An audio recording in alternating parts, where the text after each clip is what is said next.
وہ کون سی جگہ ہے جہاں اللہ موجود نہیں؟ کیا آپ جانتے ہیں؟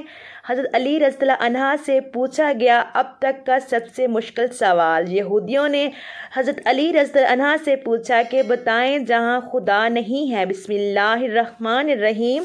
ناظرین، اللہ تعالیٰ نے حضرت علی رضی اللہ عنہ کو عقل و خرد کی اس قدر عرف و اعلیٰ صلاحیتوں سے نوازا تھا کہ جو مسائل دوسرے حضرات کے نزدیک پیچیدہ اور غیر حل شدہ سمجھے جاتے تھے، انہی مسائل کو وہ آسانی سے حل کر دیتے تھے۔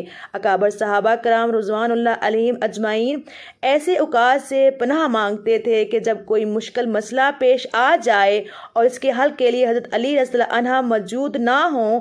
ایک دفعہ یہودیوں کی ایک جماعت حضرت علی رضی اللہ عنہ کے پاس آئی اور وہ حضرت علی رضی اللہ عنہ کے علم اور دانائی کے مقام سے واقف تھے حضرت علی کے علم اور دانائی کے مقام سے۔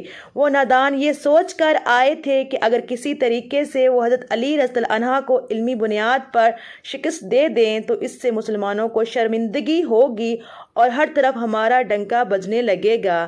اس یہودی جماعت نے یہ بھی منصوبہ بنایا کہ ہم نہ صرف آپ سے سوال کریں گے بلکہ آپ سے سوال آپ کی کتاب یعنی قرآن مجید سے نہیں بلکہ اپنی کتاب یعنی تورات سے کریں گے۔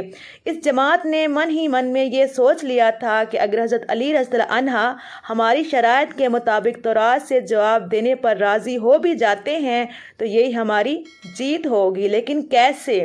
ناظرین، یہودیوں کی اس جماعت کا معنی کچھ یوں تھا کہ حضرت علی رضی اللہ عنہ بہرحال حضرت محمد صلی اللہ علیہ وآلہ وسلم کے ماننے والے ہیں اور حضرت محمد صلی اللہ علیہ وآلہ وسلم پر قرآن پاک نازل ہوا، تو یہ بات ممکن نہیں کہ حضرت علی رضی اللہ عنہ کسی صورت تورات کے سوالوں کا جواب تورات سے ہی دے سکے۔ ناظرین، یہودیوں کی اس جماعت کا سربراہ جس کا نام راس الجلود تھا، اس کی زیر قیادت یہ جماعت حضرت علی رضی اللہ عنہ کے پاس آئی تھی۔ راس الجلود بولا، اے علی، ہم لوگوں نے آپ کے علم کو بہت چرچا سنا ہے۔ حضرت علی رضی اللہ عنہ مسکرا کر بولے، تو کیا اس بات کی تصدیق کرنے آئے ہو؟ راس الجلود بولا، ہم آپ سے چند سوالات کریں گے، آپ کو ان سوالوں کا جواب ہماری کتاب تورات سے دینا ہوگا، اور اگر آپ نے سب کے سامنے ہمارے سوالوں کے جواب دے دیے تو ہم آپ کو باب العلم مان لیں گے۔ حضرت علی رضی اللہ عنہ مسکرا کر جواب دیا، میں فی الحال اس بات سے بالکل غافل ہوں کہ تم لوگ کیا سوالات کرو گے اور تم کیا سوچ کر آئے ہو۔ اگر میں تمہارے سوالوں کے جواب دینے میں کامیاب ہو گیا تو کیا تم لوگ دین اسلام قبول کرو گے؟ یہودی اس بات پر آمادہ ہو گئے اگر ان کے تمام سوالوں کے جواب انہیں تورات سے مل گئے تو وہ یہودی مذہب چھوڑ کر اسلام قبول کر لیں گے، اور یہ اس بات کی دلیل ہوگی کہ جن سے آپ نے علم سیکھا وہ یقیناً اللہ کی طرف سے بھیجے گئے سچے نبی ہیں۔ ناظرین، اب تمام معاملات طے پا چکے تھے اور پورا مجمع خاموش ہو کر بیٹھ چکا تھا۔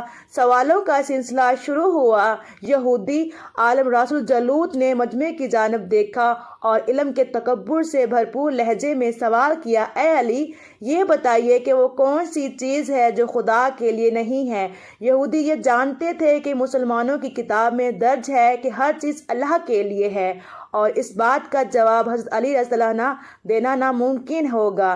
مجمع میں بیٹھے تمام افراد سوچ میں ڈوب گئے کہ کائنات میں کوئی ایسی چیز بھی ہے جو اللہ کے لیے نہ ہو۔ تب حضرت علی رضی اللہ عنہ نے بغیر کسی توقف کے فرمایا، تم جاننا چاہتے ہو کہ وہ کون سی چیز ہے جو اللہ کے لیے نہیں ہے؟ تو اس کا جواب شرک ہے۔ اللہ ہر قسم کے شرک سے پاک ہے۔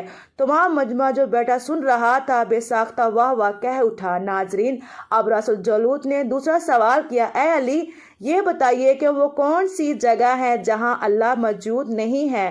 حضرت علی رضی اللہ عنہ نے اس کا فوراً جواب دیا کہ اللہ تعالیٰ ہر جگہ موجود ہے۔ اس پر راس الجلود بولا، اس سوال کا جواب آپ ہمیں ہماری کتاب سے دیں۔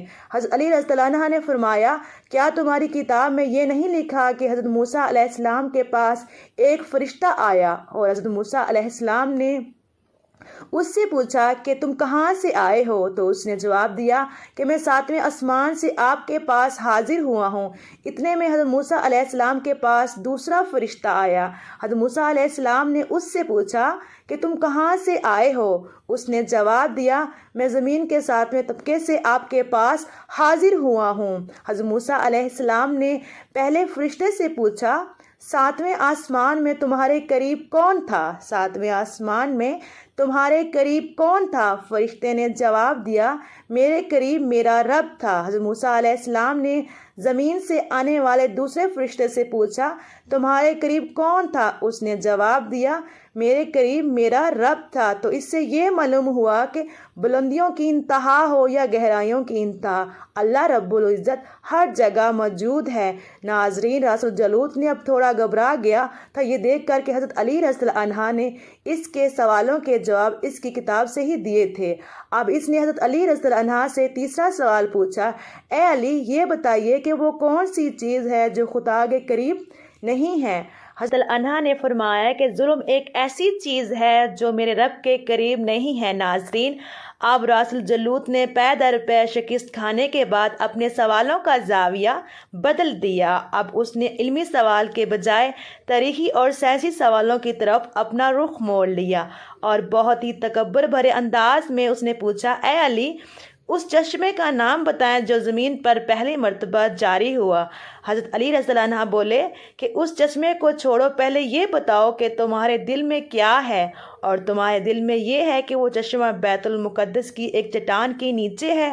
رسول جلوت کے منہ سے بے ساختہ ہاں نکلا تو حضرت علی بولے کہ آج اپنی اصلاح کر لو، کیونکہ زمین پر بہنے والا پہلا چشمہ وہ نہیں جسے تم لوگ سمجھتے ہو، بلکہ زمین پر بہنے والا پہلا چشمہ وہ ہے جس سے حضرت خضر علیہ السلام نے پانی پیا، اور یہی وہ چشمہ ہے جس سے آب حیات جاری ہوا۔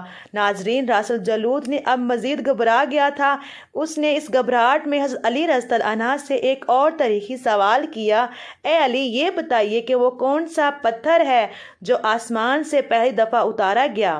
حضرت علی رضی اللہ عنہ نے جواب دینے سے پہلے ایک جملہ کہا یقیناً تم لوگوں کے ذہنوں میں پہلا پتھر وہ ہے جو بیت المقدس میں نصب ہے، لیکن تم اس بات کو کیوں بھول جاتے ہو کہ خانہ کعبہ بیت المقدس سے کہیں پرانا ہے۔ حجر اسود اسی وقت نصب کیا گیا جب خانہ کعبہ پہلی دفعہ تعمیر ہوا تھا، اور وہی پہلا پتھر ہے۔ یہودی آپ کے جوابات سن کر ہمت نہ کر سکے کہ انہیں غلط قرار دیں، کیونکہ آپ ان کے جوابات انتہائی دلیل کے ساتھ دے رہے تھے اور ان کی اصلاح بھی کرتے جا رہے تھے۔ اب کی بار رسول جلوت نے ایک سائنسی سوال پوچھا۔ اس نے پوچھا یہ بتائیے کہ وہ کون سی چیزیں ہیں جو مسلسل کم اور زیادہ ہوتی رہتی ہیں؟ حضرت علی رضی اللہ عنہ بغیر کسی توقف کے بولے کہ تم اپنے ماہ و سال پر غور کرو تو تمہیں خود ہی اس سوال کا جواب مل جائے گا۔ رسول جلوت نے پوچھا وہ کیسے؟ آپ نے فرمایا کوئی دن اگلے دن کے برابر نہیں ہوتا، اسی طرح گزشتہ رات اگلی رات کے برابر نہیں ہوتی۔ یہی وہ دو چیزیں ہیں جو مسلسل کم اور زیادہ ہوتی رہتی ہیں۔ رسول جلوت نے جواب سن کر حضرت علی رضی اللہ عنہ سے ایک اور سوال کیا کہ زندہ رہنے کی پہچان سانس لینا ہے یا کائنات میں کوئی چیز ایسی بھی ہے جو سانس لیتی ہے مگر زندہ نہیں؟ حضرت علی رضی اللہ عنہ نے فرمایا کہ صبح جب نکلتی ہے تو سانس لیتی ہے، حالانکہ صبح کے پاس نہ روح ہے نہ جان۔ یہ سن کر وہ جلدی جلدی بولا اچھا یہ بتائیے کہ دنیا میں وہ کون سی جگہ ہے جہاں سورج کی کرنیں ایک دفعہ تو پڑیں لیکن دوبارہ اسی جگہ کبھی سورج کی کرنیں نہیں پہنچ سکیں؟ حضرت علی رضی اللہ عنہ نے فرمایا ہاں یہ سمندر کی وہ جگہ ہے جہاں سے حضرت موسیٰ علیہ السلام اور ان کی قوم گزری تھی، اور سمندر اللہ تعالیٰ کے حکم سے دو حصوں میں تقسیم ہو گیا تھا۔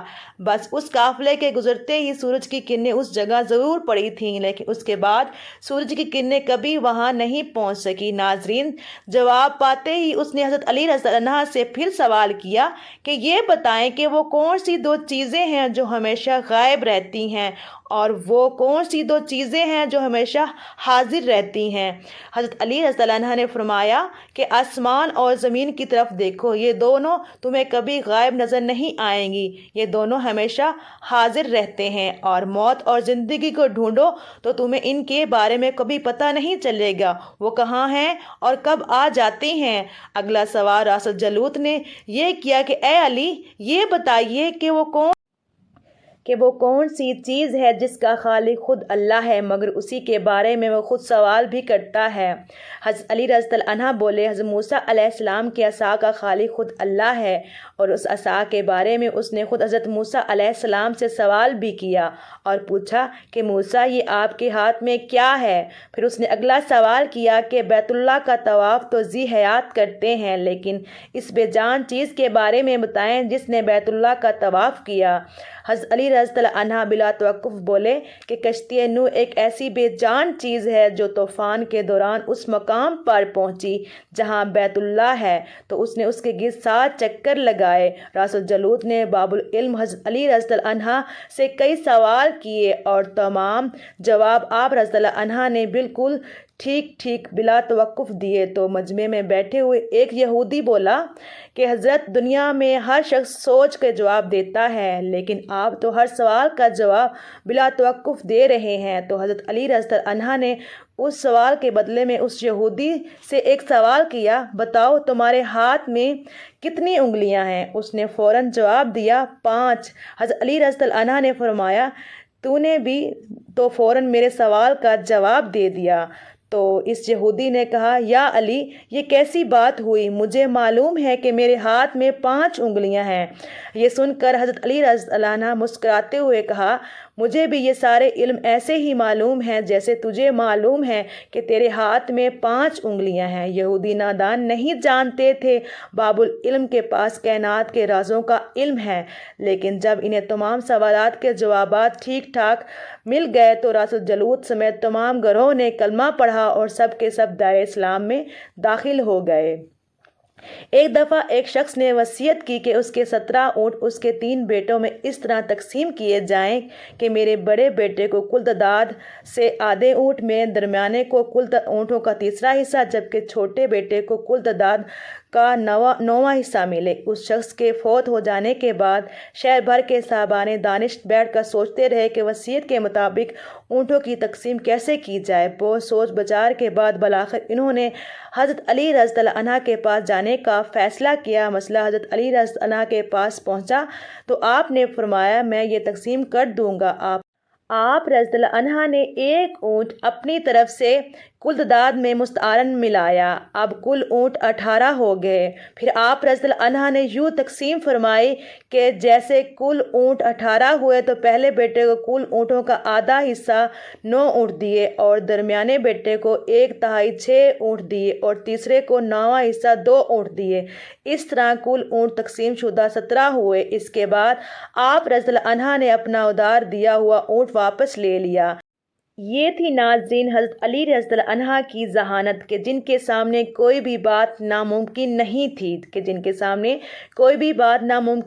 تھی۔ اللہ پاک ہمیں بہتر عمل کرنے کی توفیق عطا فرمائے اور ہمیں نیکوکاروں میں شامل کرے، آمین۔ اگر آپ میرے چینل پر نئے ہیں تو پلیز میرے چینل کو سبسکرائب کر دیں اور میری ویڈیو